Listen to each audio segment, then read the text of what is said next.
Okay, imagine you're the first person on the scene of a really bad accident. Your training immediately kicks in, but then you see it. One specific injury that forces a decision that goes against everything you think you know.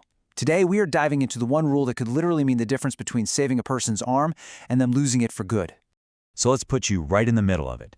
You've got a patient, a badly deformed elbow. The skin is cold, it's pale, and you can't find a pulse. Your gut, your training, everything is screaming at you to fix it, to restore that blood flow, fast. But is straightening it out really the right call? What would you do? You know that cool skin and the missing pulse? That's a huge red flag. It's pointing to something called neurovascular compromise. It's just a technical way of saying the injury is choking off the blood supply and messing with the nerves. This isn't just a simple break we're talking about. It's a true orthopedic emergency.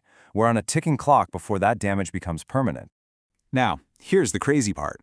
For almost any other limb injury, a leg, a forearm, that instinct to carefully realign it and get that pulse back, it would be absolutely spot on. I mean, that's standard procedure. But with the elbow, that impulse is dangerously, catastrophically wrong. And this is why. It comes down to this simple, terrifying comparison. The impulse is to straighten it, right? To get that blood flowing again.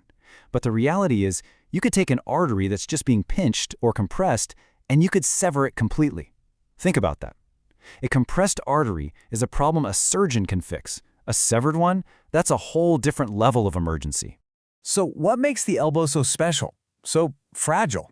Well, it's all about what's going on under the skin. That joint is like a super busy intersection for major blood vessels and critical nerves, and they're all crammed into this really tight, complex space. It's not a simple hinge.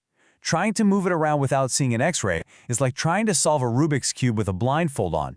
You're just way more likely to make things a whole lot worse.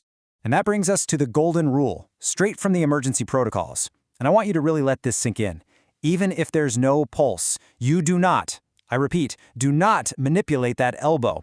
Your job in the field isn't to be the hero who fixes it on the spot. It's to get that patient to a surgeon safely, without causing any more harm.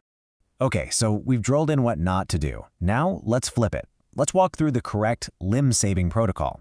It's actually just 4 simple but absolutely critical steps. Here's the playbook. First, you splint the arm exactly as you found it. Don't try to make it look better, just stabilize it. Second, you transport immediately. Time is tissue, and this is a true surgical emergency. Third, and this is so important, you get on the radio and call ahead. Let that hospital know you're coming in hot with a possible elbow dislocation so they can page the orthopedic surgeon to be waiting. And finally, yeah, you manage the patient's pain, which is going to be severe. But that happens after you've stabilized and you're on your way. So it all just boils down to this one single counterintuitive rule.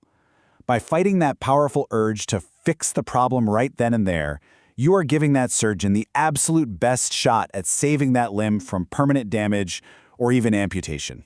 And really, that's the big takeaway, isn't it? In these high-stakes, high-pressure situations, we're all trained to act decisively, to do something. But in this very specific case, the most skilled, the most courageous choice is careful inaction.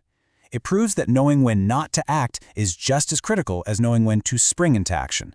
It really makes you wonder what other rules in medicine seem to defy common sense, doesn't it?